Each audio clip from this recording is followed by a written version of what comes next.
수능에 아주 잘 나와요. 군집 내의 상호작용과 군집 말고 개체군 내의 상호작용은 다른 거죠. 따라서 그것을 구별한다면 군집 내 상호작용의 첫 번째 경쟁 또는 경쟁 베타라고 붙일 수도 있는데, 경쟁을 하는 동물들이 있어요. 모든 동물이 다, 모든 그 생물들이 다 이 경쟁을 하는 건 아닙니다. 근데 경쟁을 하기 위한 전제 조건이 뭐냐면, 그 생태계상에서 무엇이 비슷해야 되냐면 생태적 지위가 아니고 지위가 비슷해야 돼요. 생태적 지위가 비슷하다는 것은 먹고 먹히는 관계면 경쟁이 성립하지 않습니다. 그러니까 같은 레벨에 있는 1차 소비자끼리 2차 소비자끼리 끼리끼리 있을 때 싸우는 거죠. 비슷하면 싸울 수가 있는데, 그럴 경우에 중요한 게 뭐겠어? 치열하게 먹이나 생활 공간을 두고 경쟁을 하면 당연히 서로 피해를 봐요. 누구 때문에 싸우냐면 공간, 먹이 등을 놓고 치열하게 싸우다 보면 하면 두 종 다 뭐다? 두 종 모두 뭐다? 이기야? 손해야? 손해야. 두 종 모두 손해야. 둘 다 마이너스야. 그래프를 봐요. 집신벌레를 따로따로 키우면, 배양하면은 둘 다 잘 먹고 잘 살아요. 그런데 혼합 배양 해봅시다. 이거는 단독 배양. A, B를. 그런데 같이 키우면 어떻게 되냐면, A가 이렇게 된다면 B가 이렇게 돼요. 근데 A는 손해가 아니지 않습니까? 아니죠. 손해 났죠. 왜? 원래 환경 수용력이 여기까지는 된다고 봤을 때 그것보다 밑으로 내려갔죠.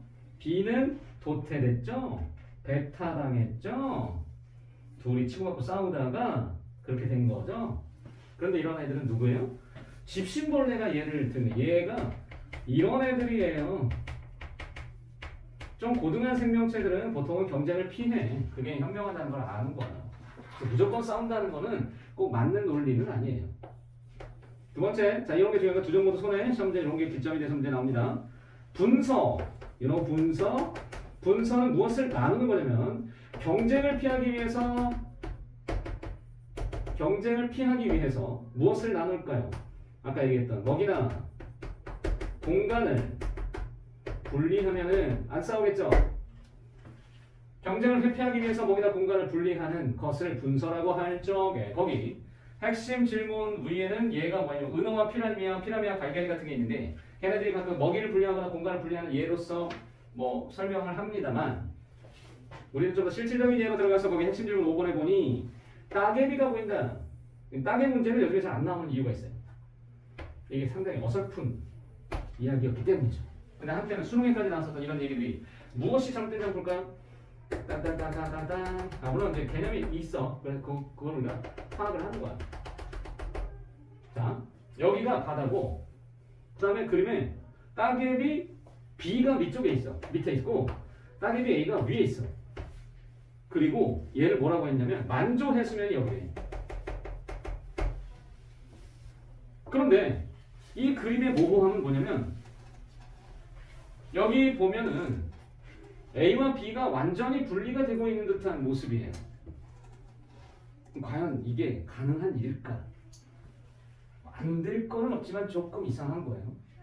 잘 봐요. A가 위에 있고 B는 밑에 있어요. 왜 그랬을까?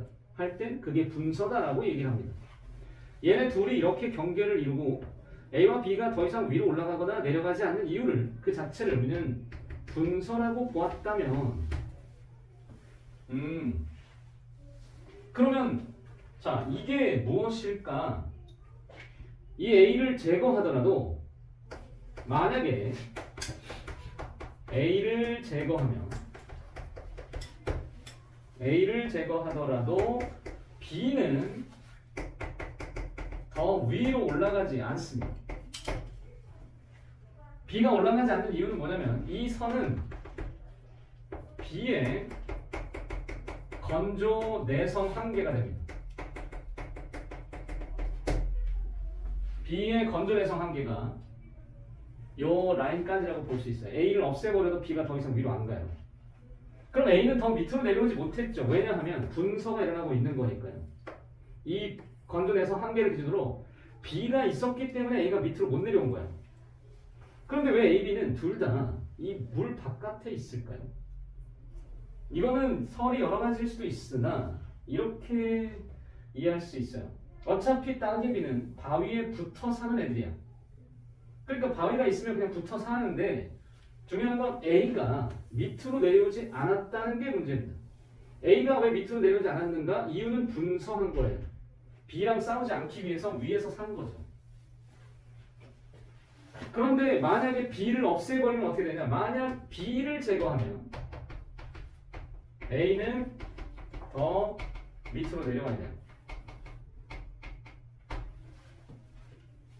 근데 방금 자 여기 왜 둘 다 이렇게 위에 물속에 살아야 할 애들이 왜 밑으로 내려가지 않고 이 위에 살고 있는가는 뭐라고 답하면 좋을까요? 여기에 A와 물속에 B의 천적이 있기 때문이다라고 주장하는 의견이 있습니다. A와 B의 천적이 있기 때문에. 뭐 논리적으로는 틀린 말이 아니죠. 그런데 천적은 바깥에도 있어요.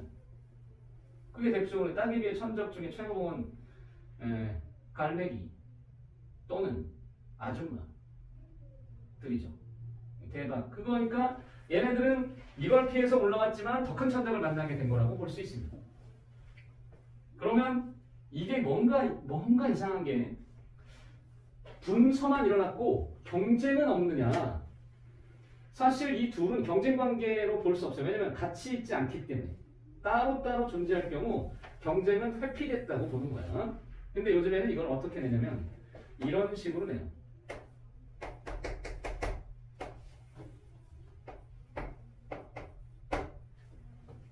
지금 보면은 A가 서식하는 지역, 서식 범위로 표현을 할 때 A의 서식 범위와 B의 서식 범위가 겹쳐져 있죠. 이 겹쳐진 영역에서는 여기서는 경쟁이 나타나는 거예요. 그러면 이거는 뭐라고 표현하면 좋겠느냐? 얘네들은 분서가 된 거죠. 그래서 엄밀히 이 분서된 지역과 경쟁적 지역은 서로 공존하게 돼 있어요. 물론 같이 나타나는 게 일반적이에요. 이것도 있고 얘도 있어야지. 분서만 딱 경계선에서 되기보다는 같이 서식하는 지역이 충분히 있을 수 있는데 얘는 너무 칼같이 분리를 시켜버렸죠. 아무튼 1번 B의 분포 상한선은 건조에 대한 내성 때문에 결정된다? 네, 맞아요. B의 분포 상한선은 건조 내성 때문에 A가 없어지더라도 더 이상 위로 못 가요. A와 B는 생태적 지위가 같기 때문에 싸우는 겁니다. 비슷한 애들끼리 싸워요. 생태적 지위가 B가 더 높을 수 없어요. B가 만약에 높았다면 그건 무슨 말이 되냐면 지위가 높으면 먹어야 돼. 그러니까 천적이긴 한데 B가 건조 내성이 없어서 A가 올라가지 않아요. 만약에 그런 관계에서는 뭐라고 얘기하냐면 생태적 지위가 다르다고 표현하는 순간 일단 생태계에서는 뭐냐면 아까 얘기했던 먹고 먹히는 관계에서만 성립하는 말이고 이 경우에는 비슷한데 보다시피 얘가 우위에 있잖아. 뭔가 우위에 있는데 그건 뭐냐면 아무래도 경쟁을 했을 때 마치 이들 간의 관계랑 비슷한 거야. 만약에 B가 그러니까 B가 A의 포식자라고 판단하지 않는 건 둘 다 따개비라 그런 거. 그렇지. 만약에 잡아먹었다면 어떻게든 얘는 지금 거의 사라졌다고 봐야 돼요. 아예 없어진 쪽. 근데 이거는 그리고 우리가 방금 얘기처럼 따개비인데 따개비가 따개비를 먹는 건 그런 현상은 없거든. 그럼 따개비라고 나와있지 않았으면 알았을 경우 그냥 A종 이렇게 만약에 됐었다고 하면은 이건 어떤 관점이냐면 이 경우에 그 포식 피식일 수 있느냐? 없어요. 공존한다는 게 불가능하죠. 근데 B가 A종이 사는 환경에서 못 살 수도 있어요. 물론 그런 일이 자연에서 아예 없다고는 말할 수는 없는데 근데 표현하기로 이게 뭐 어떤 극한 환경 말을 들어 얘들한테 이것이 정말 못 살 만큼의 극한 환경이냐고 했을 때 따개비가 여기서 살고 있지만 실제로 만조와 간조가 반복적으로 될 때 버틸 수 있어요, 충분히.